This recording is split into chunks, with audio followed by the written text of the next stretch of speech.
सुरेंद्र सिंह शेरा ने निकाय चुनाव के लिए भी मैदान में उतरने का ऐलान कर दिया है। सुरेंद्र सिंह शेरा ने तीसरे मोर्चे के तौर पर सभी 48 वार्डों पर निर्दलीय प्रत्याशी उतारने की बात कही है। साथ ही महापौर पद के लिए 6 अल्पसंख्यक महिला दावेदारों का पैनल तैयार कर लिया है, जिनमें से एक को महापौर पद का दावेदार बनाया जाएगा। इतना ही नहीं, सुरेंद्र सिंह शेरा ये भी कह रहे हैं कि अगर महापौर पद के लिए पैनल में सहमति नहीं बनी तो उनके परिवार से किसी महिला को भी मैदान में उतारा जा सकता है। विधानसभा चुनाव में मिली सफलता को दोहराने के लिए शेरा फिर से मैदान में है।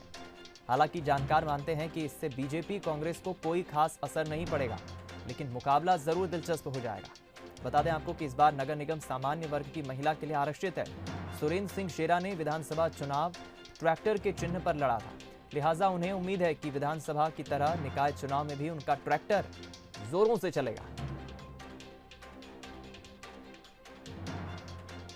बहुत अच्छी रणनीति रहेगी और बहुत हिम्मत के साथ पूरे बुरहानपुर की जनता की मान सम्मान को रखते हुए चुनाव लड़ा जाएगा और हर वार्ड में हमारे अच्छे लोगों को चुनाव लड़ाया जाएगा।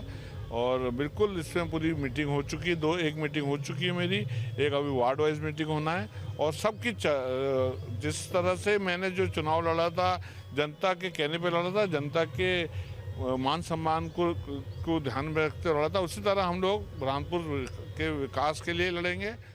लेकिन कितना प्रभाव पड़ेगा उनकी इस रणनीति का, इस पर यदि मुझे बहुत संक्षिप्त में सीधी सटीक टिप्पणी करना हो तो हम यही कहेंगे कि पार्षद और महापौर के चुनाव किसी पार्टी विशेष पर तो अपना प्रभाव रखते ही हैं, लेकिन सीधा इसका संबंध व्यक्ति विशेष से होता है।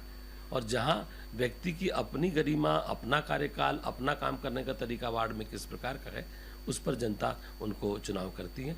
इस प्रकार का अलग से उनका टीम को तैयार करने का कोई विशेष प्रभाव कहीं पड़े, उसको मैं नहीं मानता। हम रुक करेंगे गोपाल देवकर, हमारे संवाददाता का, इस वक्त बुरहानपुर से हमारे साथ फोनलाइन पर जुड़ गए हैं।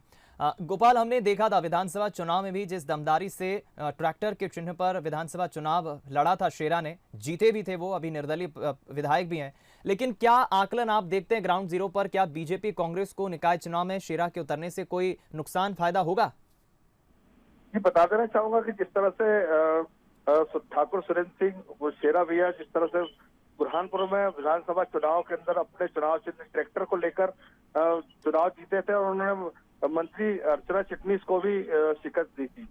वाकई में ये एक बहुत बड़ी चौंकाने वाली बुरहानपुर में बात थी, जिसमें कांग्रेस और बीजेपी दोनों को ही उन्होंने परास्त कर जो है इस तरह का अपना यहाँ परचम लहराया था। लेकिन अब जिस तरह से फिर एक बार कहा जा रहा है कि बुरहानपुर में 48 वार्डों में पार्षद अपने खड़े करेंगे, ट्रैक्टर का चुनाव चिन्ह होगा और महापौर के लिए भी वो अपना उम्मीदवार, यहाँ तक कि शायद वो अपने परिवार से भी किसी महिला को, क्योंकि सामान्य सीट होने से महिला को भी, परिवार की महिला को भी खड़ा कर सकते हैं।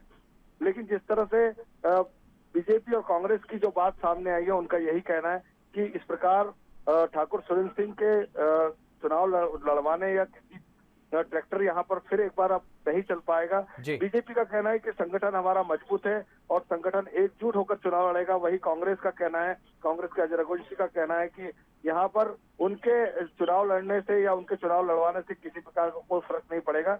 कांग्रेस एकजुट होकर यहाँ चुनाव लड़ेगी। चलिए, अब ये तो देखना होगा गोपाल कि जब निकाय चुनाव के परिणाम आएंगे तो कितना दमखम के साथ जो दावेदारी कर रहे हैं शेरा, क्या परिणाम आते हैं। बहुत बहुत धन्यवाद इस बातचीत के लिए।